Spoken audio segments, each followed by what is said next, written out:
chu ka thak phur zoi zoi ma pui te in te val te in te kang vek to ge sa phuak dur oi rom phuak le ta hei ge sa phuak dur mai hei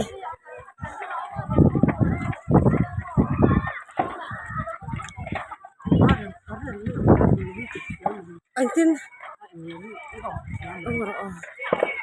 ngoro karen chon of vekin ka sha karen om lo hei he ti ta ma phone lo in thar chok char chara hei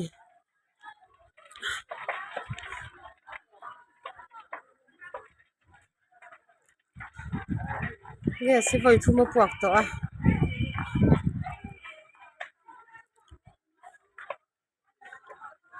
hian in thar chok zung mai a hei hei